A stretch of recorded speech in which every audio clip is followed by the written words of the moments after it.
السلام علیکم ورحمۃ اللہ وبرکاتہ۔ یہ ارب پتی سعودی تاجر عدنان خشوگی ہیں جو مکہ میں پیدا ہوئے اور جن کے پرکھوں کا تعلق ترکی سے تھا۔ 70 اور 80 کی دہائی میں ان کی شہرت اور دولت کا اتنا چرچا تھا کہ شہزادیاں اور شہزادے ان کے ساتھ ایک کپ کافی پینا اپنے لیے اعزاز سمجھتے تھے۔ جب وہ کینیا میں موجود اپنے وسیع و عریض فارم ہاؤس میں چھٹیاں گزار رہے تھے، ان کی کمسن بیٹی نے آئس کریم اور چاکلیٹ کی خواہش کی۔ انہوں نے اپنا ایک جہاز 747 بما عملہ پیرس بھیجا، جہاں سے آئس کریم خریدنے کے بعد جنیوا سے چاکلیٹ لے کر اسی دن جہاز واپس کینیا پہنچا۔ اس کے ایک دن کا خرچہ $1 ملین تھا۔ London, Paris, new York, Sydney سمیت دنیا کے 12 مہنگے ترین شہروں میں اس کے لگژری محلات تھے۔ انہیں عربی نسل کے گھوڑوں کا شوق تھا۔ دنیا کے کئی ممالک میں ان کے خاص استبل تھے۔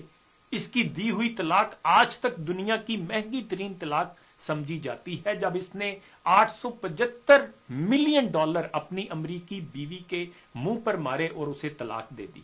اس کی ملکیت میں جو یاٹ یعنی کشتی تھی، وہ اپنے دور کی سب سے بڑی یاٹ تھی، جو اس وقت بادشاہوں کو بھی نصیب نہ تھی۔ اس یاٹ میں 4 ہیلی کاپٹر ہر وقت تیار رہتے، جبکہ اس میں 610 افراد پر مشتمل خدام اور عملہ تھا۔ وہ یاٹ بعد میں ان سے برونائی کے سلطان نے خریدی، ان سے ہوتے ہوئے ڈونلڈ ٹرمپ تک پہنچی۔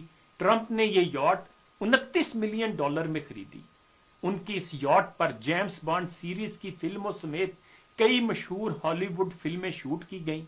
فردوس جمال صاحب نے لکھا ہے کہ اس نے اپنی 50ویں سالگرہ پر اسپین کے ساحل پر دنیا کی مہنگی ترین پارٹی دی، جس میں دنیا کی 400 معروف شخصیات نے 5 دن تک خوب مستی کی۔ اس نے امریکی سفیر رچرڈ نکسن کی بیٹی کی ایک مسکراہٹ پر 60,000 پاؤنڈ مالیت کا طلائی ہار قربان کر دیا۔ یہ اسلحے کا بہت بڑا سوداگر تھا اور ملکوں کے درمیان وہ اسلحے کی ڈیل اور معاہدے کراتا تھا۔ سعودی عرب اور برطانیہ کے درمیان انہوں نے $20 ارب کے معاہدے کرائے۔ شراب اور شباب ان کی کمزوری تھی۔ 4 جائز اور 8 ناجائز بیگمات ان کے عقد میں تھیں۔ یتیموں پر دست شفقت رکھنا، بیواؤں کا خیال، مسکینوں کی مدد، سیلاب اور زلزلوں میں انسانی ہمدردی کے تحت فلاحی کام، ان سب سے اسے سخت الرجی تھی۔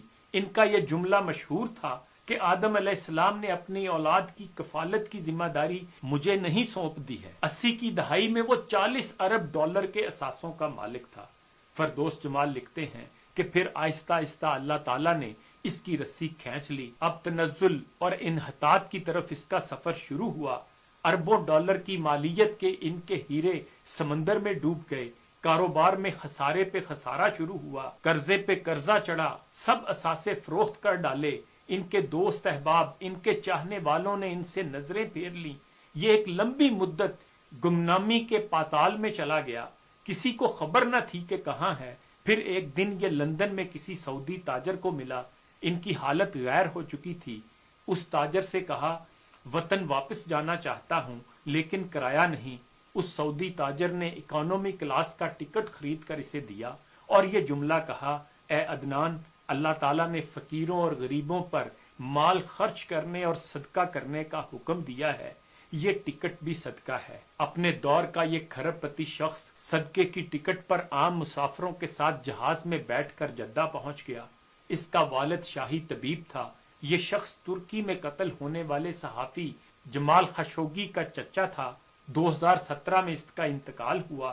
جمال صاحب لکھتے ہیں کہ میں نے جب اس شخص کی زندگی کا مطالعہ کیا، یقین کیجئے میں ہل کر رہ گیا۔